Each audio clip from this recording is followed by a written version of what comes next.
আসসালামু আলাইকুম, কেমন আছেন সবাই? আশা করি সবাই ভালো আছেন। সিম্পল কুকিং বাই আশাতে সবাইকে স্বাগত জানাচ্ছি। আজকে আমি আপনাদের মাঝে খুবই সিম্পল একটি ভাজির রেসিপি শেয়ার করব। সেটা হলো জালি কুমড়া ভাজি বা চাল কুমড়া ভাজি। যেই অঞ্চলে যেই নামে ডাকেন না কেন, এই ভাজিটা কিন্তু খেতে খুবই দুর্দান্ত হয়। একটা উপকরণ ব্যবহারের ফলে এই ভাজিটার স্বাদ দ্বিগুণ বেড়ে যায়। চলুন এবার মূল রেসিপিতে যাওয়া যাক। প্রথমে একটি প্যানের মধ্যে তেল দিয়ে দিয়েছি 2 টেবিল চামচ। তেল যখন গরম হয়ে আসবে, এখানে 1 চা চামচ আস্ত জিরা দিয়ে দিব। জিরা যখন ফুটে উঠবে, তখন মাঝারি সাইজের 2টি পেঁয়াজ কুচি অ্যাড করে দিব আর 3-4টি রসুনের কোয়া আমি এখানে অ্যাড করে দিব।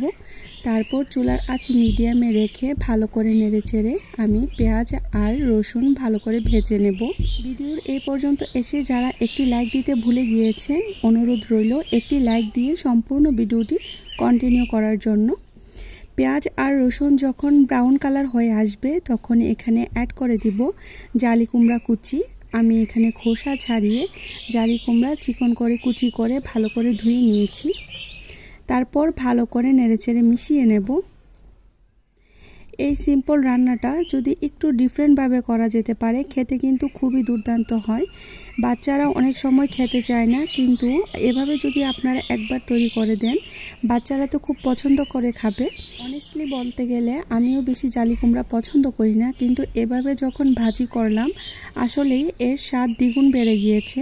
খুবই সুস্বাদু হয়েছিল, আমার তো খুবই পছন্দ হয়েছে। চাইলে আপনারাও একবার ট্রাই করে নিতে পারেন।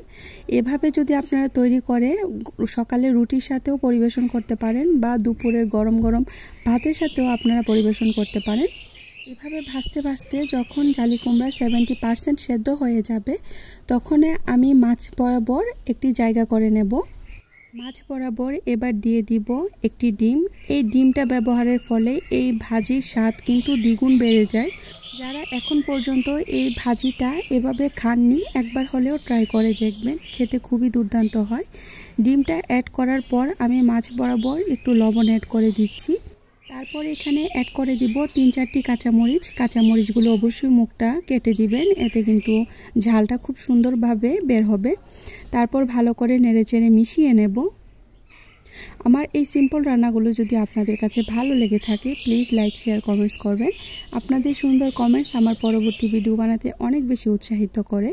আর অবশ্যই সবাই সাবস্ক্রাইব করে আমার সাথেই থেকে যাবেন। আমার প্রিয় আপু আর ভাইয়াদের কাছে একটাই রিকোয়েস্ট রইল, এভাবে ডিমটা ভালো করে নেড়েচেড়ে মিশিয়ে নেওয়ার পর এই পর্যায়ে এখানে অ্যাড করে দিব 1/2 চা চামচ এখানে মেথি পাউডার। এই মেথি পাউডারটা ব্যবহারের ফলে এই ভাজিটার ফ্লেভার কিন্তু অন্যরকম চেঞ্জ হয়ে যায়। আপনাদের কাছে যদি মেথি পাউডারের ফ্লেভারটা ভালো না লাগে, আপনারা চাইলে স্কিপ করতে পারেন।